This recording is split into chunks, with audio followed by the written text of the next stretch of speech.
என்னப்பா பண்ண போறீங்க? அசோகா அல்வா பண்ணுறோம். அசோகா அல்வாவா? அசோகா அல்வா என்ன சாமான்? ஒரு கப்பு பாசிப்பருப்பு, 1 கப்பு கோதுமை மாவு, 3 கப்பு சர்க்கரை, அதுக்கப்புறம் நெய், கிஸ்மிஸ், முந்திரி, ஏலக்காய் அதெல்லாம். பாசிப்பருப்பை குக்கரில் 2 டம்ளர் தண்ணி விட்டு நல்லா குழையா வேக வச்சுக்கணும். கோதுமை மாவை 1 ஸ்பூன் நெய் விட்டு நல்லா வறுத்துக்கணும், வாசனை வர்ற மாதிரி வறுத்துக்கணும். இப்போ சர்க்கரை இது எல்லாம் வெந்ததுக்கப்புறம் இதுலேயே முந்திரி தாளிச்சுட்டு நெய் விட்டு முந்திரியை தாளிச்சுக்குங்க. ஈஸி இல்லை அசோகா? ஆமாம், ரொம்ப ஈஸியாக இருக்கும், டேஸ்ட்டாக இருக்கும். பாசிப்பருப்புலாம் உடம்புக்கு நல்லது.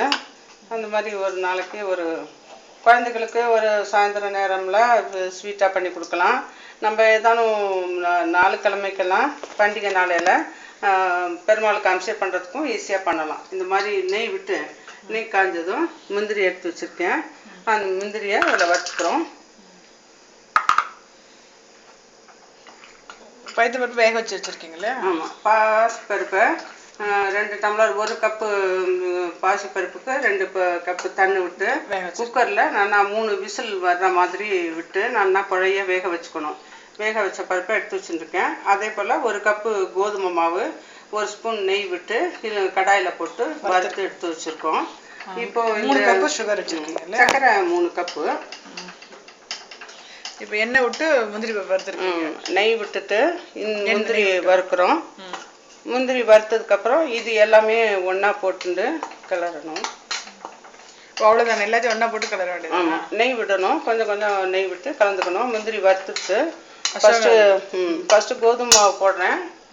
1 கப்பு கோதுமை மாவு ஏற்கனவே நம்ம வறுத்து வச்சுருக்கோம். இப்போ அந்த நெய் முந்திரியோடு கலந்துட்டு இது பாசிப்பருப்பு வெந்தெடுத்ததையும் அதில் சேர்க்குறோம். 2 ஒரே அளவு தான் போட்டிருக்கோம். அது 1 கப்பு கோதுமை மாவு போட்ட அளவே தான் பாசிப்பருப்பும் போட்டிருக்கோம். இது குக்கரில் வெந்ததுனால உங்களுக்கு இது கொஞ்சம் அதிகமாக தெரிகிற மாதிரி இருக்கும். இதை போட்டு சர்க்கரை, இப்போ சர்க்கரை 3 கப்பு சர்க்கரை எடுத்துட்டுருக்கோம். அதே அளவில்? அதே அளவு. 1 கப்பு மாவுக்கு 1.5 கப்பு சர்க்கரை, 1 கப்பு பாசிப்பருப்புக்கு 1.5 கப்பு சர்க்கரை, ரெண்டுக்கும் 1.5 வர மாதிரி 3 கப்பு சர்க்கரை எடுத்துட்டுருக்கோம்.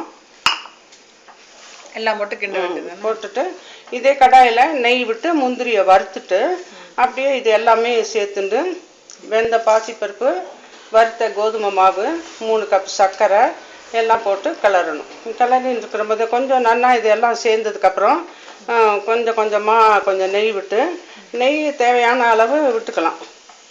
1/2 கப் வச்சுருக்கீங்களா? 1 கப்பு விடணும். அதுக்கு மேலே ஜாஸ்தியாக வேணுன்னா கூட நல்லா நெய் விட்டுக்கலாம். நீங்கள் எவ்வளோ வச்சுருக்கீங்க இப்போ? 1 கப் வச்சுருக்கோம்.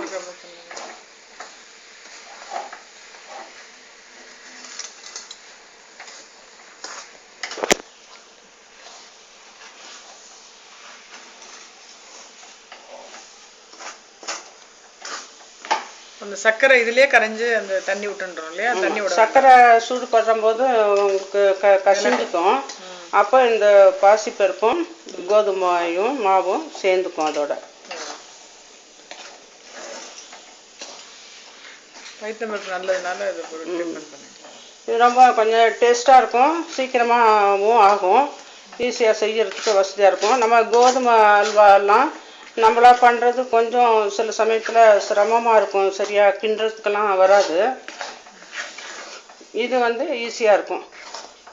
கோதுமை அரைச்சி பால் எடுத்து நம்ம அல்வா, திருநெல்வேலி அல்வா பண்ணுறாலே அதெல்லாம் பண்ணுறதுக்கு நம்மளுக்கு கொஞ்சம் ரொம்ப கிண்டுறது சிரமமாக இருக்கும். இந்த மாதிரி மாவு வச்சுன்னு கூட கோதுமை மாவு வச்சு அசோகா அல்வா பண்ணுறது ரொம்ப நல்லாயிருக்கும்.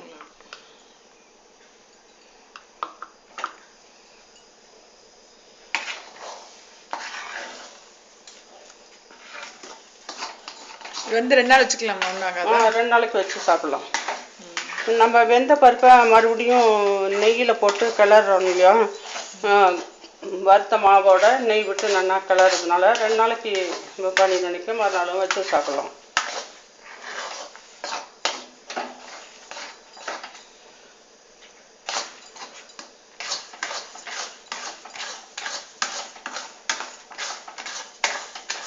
இது இப்படி எப்படி பதம் எப்படி தெரியாது போருமான?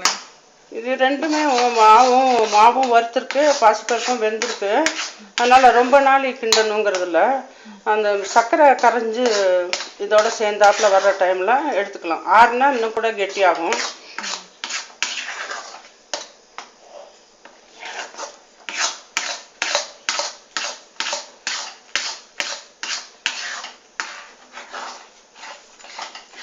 ஏலக்காய் அப்புறம் போடுவீங்களா? ஏலக்காய் லாஸ்ட்டில் போட்டு இறக்குற போது ஏலக்காய் போட்டு இன்னும் கொஞ்சம் நெய் விட்டு கலரிக்கணும்.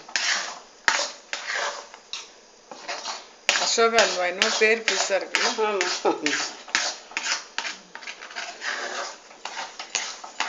இப்போ நிறைய நியூட்ரிஷியஸாக இருக்குது. பைத்தம் பருப்பு, கோதுமை மாவு குழந்தைகளுக்கு. ஆமாம், ஈஸியாக இருக்கும், பண்ணுறது ஈஸியாக இருக்குது.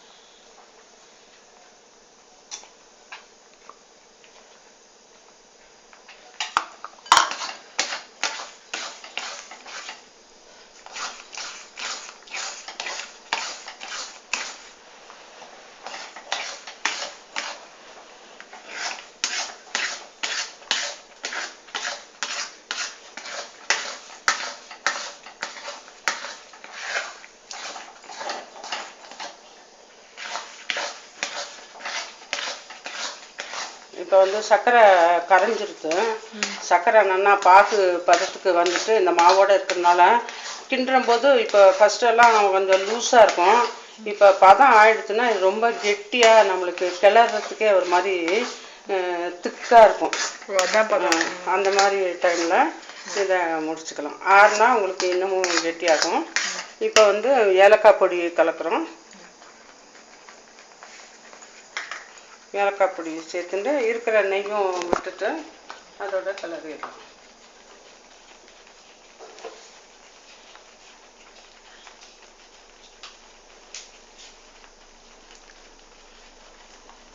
சர்க்கரை பட்சணத்துக்கு கொஞ்சம் நெய் விட ஒரு டேஸ்ட் தானே.